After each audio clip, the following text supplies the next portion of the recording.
My little baby Invictus is lying here sleeping with a smile on his face, and I kiss him and smell him. And I tell Thor, I'm sorry, but I'll come for you. And then I let him have it.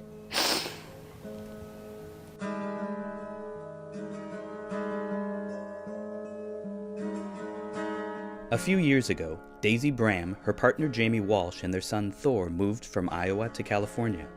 They made the move in part because California is a medical marijuana state. We ended up in Butte County just kind of happenstance. Found a nice little mountain home in Concow, which is like this unincorporated little mountain town. And planted our little vegetable garden and planted our little cannabis garden, had all our paperwork in order. Growing medical marijuana is common in Northern California, especially in places like Butte County, where medical marijuana dispensaries aren't allowed. Zeus was born on September 1st. Right there in the bathtub, I delivered him, and it was great, and the sun was shining. A few weeks after the birth of Zeus, Butte County sheriffs showed up at Bram and Walsh's door. And I'm nursing my 28-day-old Zeus and my 15-month-old Thor, and I hear bang, bang, bang, bang, bang. Daisy, what you're under arrest for is cultivation of marijuana and possession of marijuana for sale. She don't cook. Okay. She ain't got nothing. Oh, and that's another charge, is child endangerment on yours. I forgot that. You have the 3. So, okay?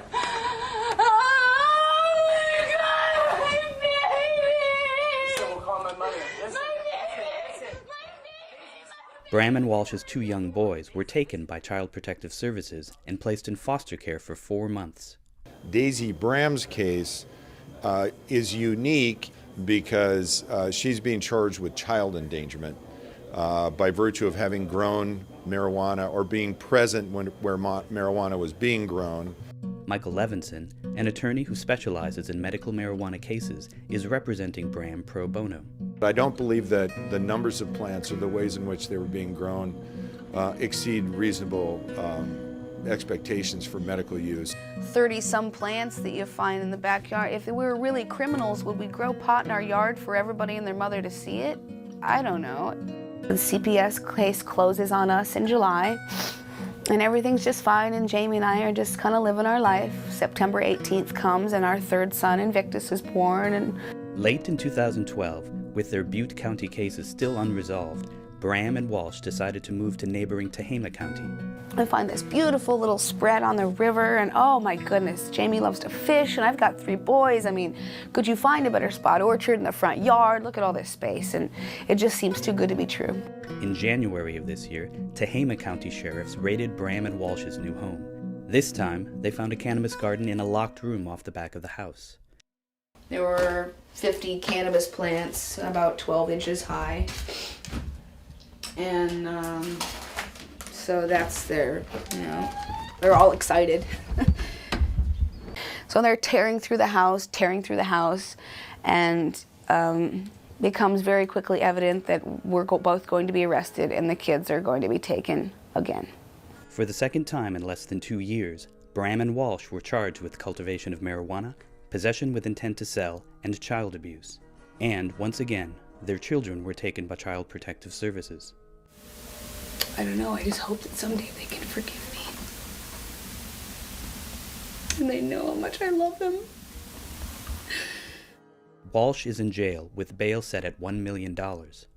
Bram is out on bail, and in February she went to a family court hearing in Tehama County. As Bram was leaving the courthouse, an investigator from the district attorney's office approached her car. And he reaches in and turns off the engine and says, "Get out." And I'm like, "Oh, they're rearresting me. Awesome." He says, "I'm taking the vehicle. I'll stand over there." And I said, "What do you mean you're taking the vehicle?" He says, "This car was purchased with the illegal sale of narcotics." I'm like, "What?" I pull out 3 car seats and all my personal effects while he's taking pictures, and the social workers and everybody's coming out of the court. I'm just mortified. And they get in the car and they leave. I highly doubt they're ever going to be able to resell it for anything close to what it cost them to grab it. And I think that they also knew that that was just one thing they could do to Daisy. They could take that car and really, really turn her life into a real hassle. I'm scared of them. You win. I'm scared. For now, Bram and Walsh are in a state of limbo, awaiting future court dates while their children remain in foster care. I've only seen my children, you know, a total of 4 hours supervised since they were taken. And every time I've seen them, they're in worse shape they were the time before. I taught them sign language and they're forgetting all that. They're not being fed properly. They're not being clothed. They're not being taken care of at all. My children are so angry with me, they won't come near me. They won't touch me. They won't barely look at me. They won't use any of their signs. They refuse to say mommy or mama or anything. There is just nothing worse. There's nothing worse that someone can be accused of than doing something to harm their own children. And if someone from the government is going to come after someone and make that accusation, they better have the ammunition ready to go. I'd gotten a phone call when I came out of family court on Friday that they were going to move the babies because the foster parents didn't want them anymore. They'd gotten hurt and the case was too much publicity and high profile, and my demands for their care with the organic, holistic, natural stuff was too much, and they just didn't want them anymore. Did I know of anywhere they could go? Yeah, home with their mama. Daisy Bram has received significant support from the medical marijuana community. Her story is important because it highlights a key question in the ongoing debate surrounding marijuana policy. Are people who grow and use cannabis fit to be parents? The prosecution was really never able to establish through scientific evidence that the mere presence of raw cannabis is dangerous to anyone's health, let alone a child.